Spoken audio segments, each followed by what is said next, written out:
What is up, Comic Legion? Welcome back to the channel. Today we've got a different kind of video. It's going to be a toy unboxing and review of none other than Todd McFarlane's DC Multiverse line. We've got a Deadman in here. If you want to check out this figure and all the little details to it, don't go anywhere. Check this out.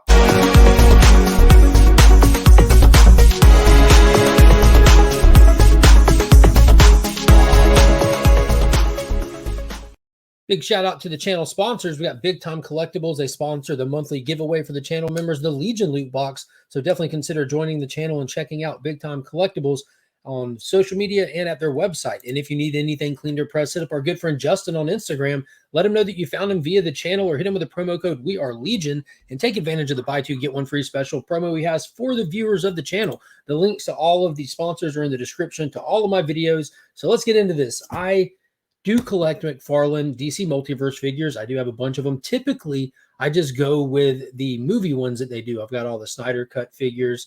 I've got a few of the ones from the Batman, stuff like that. But every now and then there's one that I just can't pass up, like the Crime Syndicate wave that they've been doing with the Build-A-Figure Starro. I'm only missing one from that. And most of the time I just wait to find them in the wild. But some of them I found have been pretty difficult, like the Constantine Deluxe Page Puncher. I ended up ordering that one. But I do have like the Swamp Thing Mega figure. I've got the Demon. I've got Constantine. I've been putting together a Justice League Dark team because I love my hodgepodge teams, like the Suicide Squad. I've got all those as well. But this one is Deadman. It's from the Gold Label series, which is pretty much like a chase, I guess. Like in every, from what I understand in the waves, they have just the standard figures. But then they'll have like a silver label and a gold label one. And using Batman as an example with the McFarlane or the Snyder Cut Batman figure, there was like a silver label one where he had like his goggles up on his head kind of thing. It's just like a variant pretty much. But they also do these figures that are strictly gold labels and exclusive to certain stores and whatnot.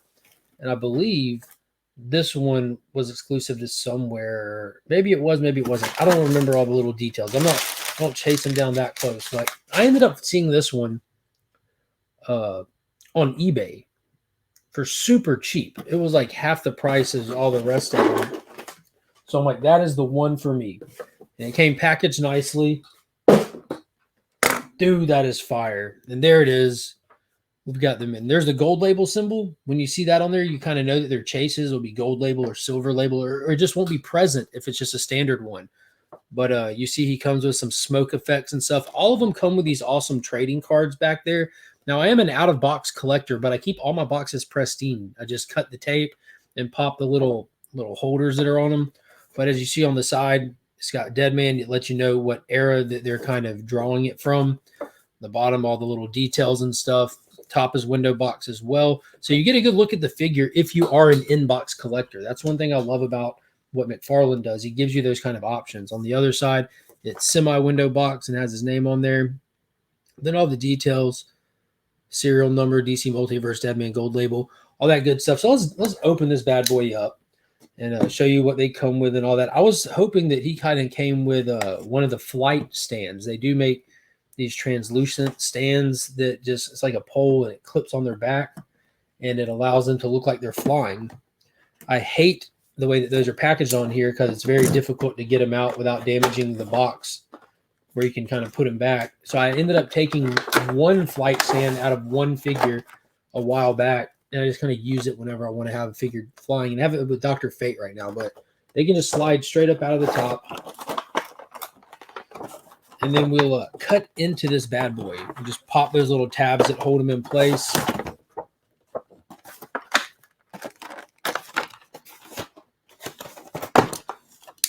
So it looks like just around his feet.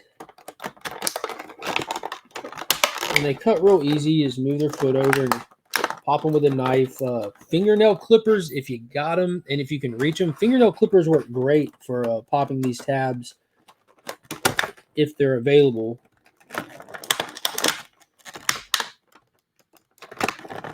Trying to avoid the figure here, and there we go. So yeah, on the back you see where the body of the figure, the tabs were available. Fingernail clippers would work great for that, but the feet and the hands are a little bit more difficult to get to.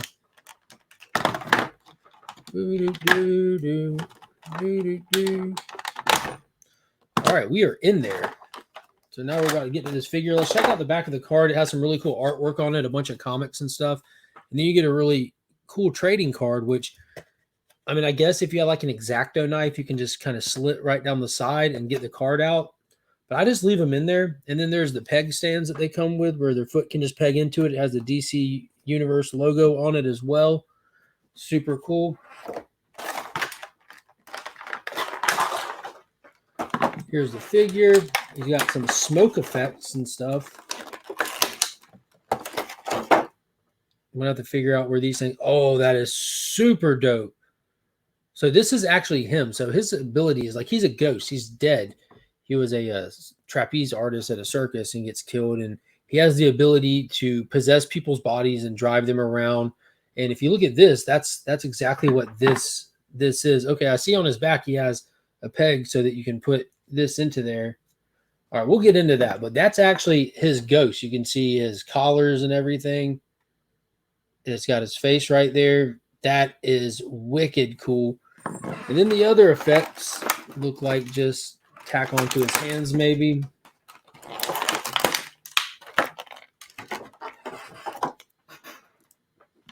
So yeah, they just have some other little hand of just smoke effects here.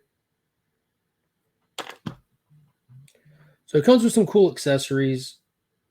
And then the actual figure, sometimes these things be a little stiff. You got to be careful the first time you work them out. You don't want to put too much strain or pressure on them. Articulation out the yin yang, tons of articulation. I love that they have like these multi-jointed shoulders and stuff now. You get so much bend in them without seeing the joints. Same thing with where the legs connect to the waist. It almost looks like they have trunks on, but it's like softer material so it can like move with them without exposing those wide open hip joints and stuff. I know a lot of people have mentioned or complained about thigh swivel. They like when the figures have like just can rotate there. I absolutely hate that. I've had so many figures in the past because I collected Marvel Legends for years and years. I've got tons of them. And the ones with thigh swivel always went out. I'm sure they might have perfected it or got better with it, but I'm just not a fan. I'm not a fan. So the face sculpt is awesome. You can see that the collar's got a little bit darker red tint to it. Let's see if we get some good. Look at that detail. A lot of detail on the face. His skin is not smooth. It's just, I don't know, it looks like a Night Walker kind of thing. What were they called? The Frost Walkers, the White Walkers, Night Walkers from Game of Thrones. The eyes are painted good. You got the dark bags around his eyes. That's just a good head sculpt right there. That is a really, really good head sculpt. So let's throw this thing on there. I'm excited about this thing.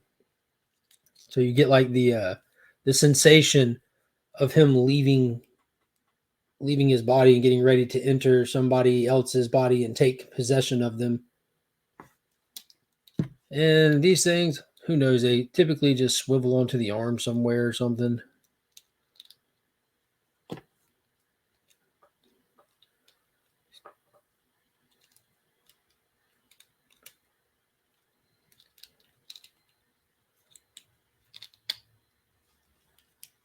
So just giving him more of his little power, like he's popping in and out of somewhere. The head's cool. It turns and swivels. But yeah, fantastic figure. Super, super good figure. That is wicked. Very happy to have that. Adding it to my Justice League Dark set and everything. But yeah, just in case you were wondering, I forgot to even mention this earlier, but I got the little thing here. His first appearance was in Strange Adventures issue 205 back in 1967, written by Arnold Drake. There was multiple stories in there, but Deadman's was written by Arnold Drake. So he makes his first appearance and his cover appearance at the same time. Did you see there? He's at the circus, that creepy clown. It's where he fell to his death kind of thing. Very Robin-like. I guess he could have worked for Batman. And if you've never seen this character or read anything with him, that's cool. Definitely a dope character. He's been in a few movies. He's been in animated series as well as the Justice League Dark animated films, which were fantastic. Super fantastic. Highly recommend those. So that's going to be it. Leave me a comment. Let me know what you think about this figure. Do you collect McFarlane figures? Do you collect figures at all? Leave me a comment what you're chasing. I'd be interested to hear what people are after these days. But yeah, that is awesome. This is going straight up on the shelf right meow. All right, until next time, guys, don't forget to hit that thumbs up, subscribe to the channel, join the Legion, hit that button and get in on the action. And until next time, as always, I'm Mark, but we are Legion.